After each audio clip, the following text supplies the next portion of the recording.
20 देखे, नियुक्तियां सरकार करेगी, शक्तियां सरकार तय करेगी, हटाने के अधिकार भी सरकार के पास होगा। तो मेरा प्रश्न है, क्या ऐसा नियामक वास्तव में स्वतंत्र होगा?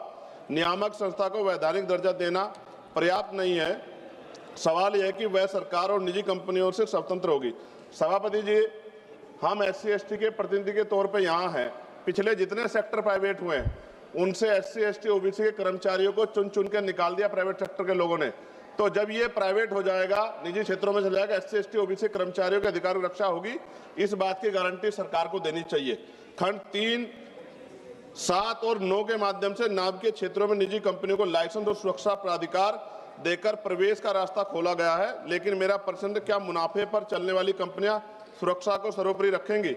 महोदय, परमाणु दुर्घटना की कीमत कंपनी देश की जनता को चुकानी पड़ती है। खंड 11 से 15 स्पष्ट करते हैं कि नाभ के दुर्घटना की स्थिति में जवाबदेही को सीमित और नियंत्रित कर दिया गया है। यह विधेयक 2010 के नागरिक नाभ के दायित्व कानून की मूल भावना को कमजोर करता है। खंड 12 और 13 में प्राकृतिक आपदा, आतंकवाद जैसे वाहनों के तहत देयता से छूट और सीमा तय की गई है।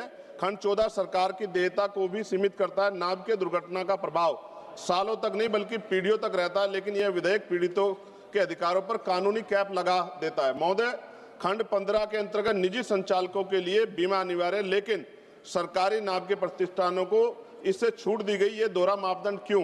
क्या सरकारी संयंत्रों में दुर्घटना नहीं हो सकती है?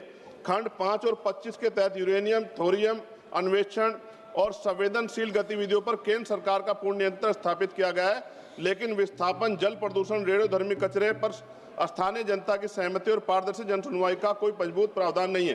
अंत में सभापति जी, हम विकास के खिलाफ नहीं, लेकिन जन सुरक्षा कीमत पर विकास स्वीकार्य नहीं। इसलिए मेरी मांग है कि इसको